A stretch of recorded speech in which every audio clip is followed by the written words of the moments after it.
حدیث نمبر 151 151 حدثنا محمد بن سهل بن عسكر وعبد الله بن عبد الرحمن قال حدثنا يحيى بن حسان قال حدثنا سليمان بن بلال عن هشام بن عروة عن أبيه عن عائشة رضي الله عنها أن رسول الله صلى الله عليه وآله وسلم قال نعم الإدام الخل.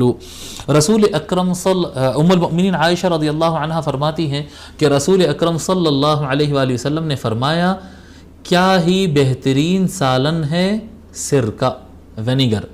وینیگر کے بارے میں حضور صلی اللہ علیہ وسلم فرمایا کہ کیا ہی بہترین سالن ہے، کیا ہی بہترین سبزی ہے، کیا ہی بہترین سالن ہے وینیگر. تو آقا صلی اللہ علیہ وآلہ وسلم اکثر ایسا ہوتا کہ روٹی اگر ہوتی تو روٹی سرکے سے کھا لیتے تھے، ہو گیا. حضور صلی اللہ علیہ وآلہ وسلم کا عام طور پر جو کھانا ہوتا، جیسا کہ ہم پچھلے روایتوں میں پڑھے کہ روٹی نہیں ہوتی تھی. حضور صلی اللہ علیہ وآلہ وسلم تین یا 5 کھجور کھا لیتے، کیونکہ عربستان میں سب سے زیادہ کھجور کی پیداوار ہوتی ہے. آسان سب سے سستا کھانا آپ کھجور کہہ سکتے ہیں، سب سے سستا کھانا کھجور. یہاں پر کھجور تھوڑا مہنگا ہے کیونکہ یہاں پر دوسرے پھل بھی زیادہ ہے، وہاں پر دوسرے پھل بہت کم ہوتے تھے. عام طور پر کھجور ہر جگہ ہو جاتا ہے، یعنی غریب سے غریب آدمی کے پاس کھجور ہوتا تھا.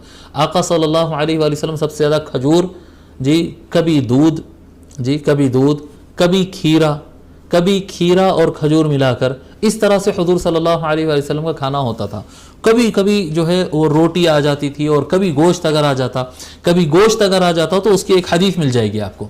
یعنی جب کبھی حضور صلی اللہ علیہ وآلہ وسلم کبھی مرغی کھائے ہوں یا کبھی گوشت کھائے ہوں تو اس کے لیے باضابطہ ایک حدیث آتی ہے کہ حضور صلی اللہ علیہ وسلم کے پاس ایک مرتبہ گوشت آیا تھا. یعنی ایک اتنا آقا صلی اللہ علیہ وآلہ وسلم کے پاس یعنی کھانے کا اتنا اتنی قلت ہوا کرتی تھی. یقینی بات ہے یہ اسوہ ہے، یعنی ایسا نہیں، وہ تو زمین و آسمان کے خزانوں کے کنجیاں اللہ تعالیٰ ان کے ہاتھ میں دیا، جیسا کہ حدیث شریف میں اگر چاہتے تو بہت کچھ کر سکتے تھے. لیکن آقا صلی اللہ علیہ وآلہ وسلم ہمارے لیے ایک رول ماڈل بن رہے تھے. آقا صلی اللہ علیہ وآلہ وسلم ہمارے لیے ایگزامپل بن رہے تھے.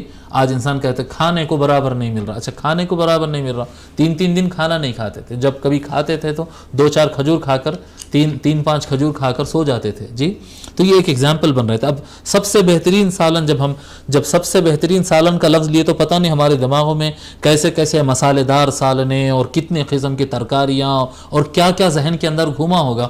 لیکن حضور صلی اللہ علیہ وآلہ وسلم فرمائے کتنا بہترین سالن ہے سرکہ، وینیگر. بس روٹی سے وینیگر سے کھا لیتے تھے. روٹی کو تھوڑا وہ پتلا کر دیتا ہے اور تھوڑا سا اس میں ٹیسٹ آ جاتا ہے، حلق سے اترنے میں آسان بنا دیتا، ہو گیا خلاص.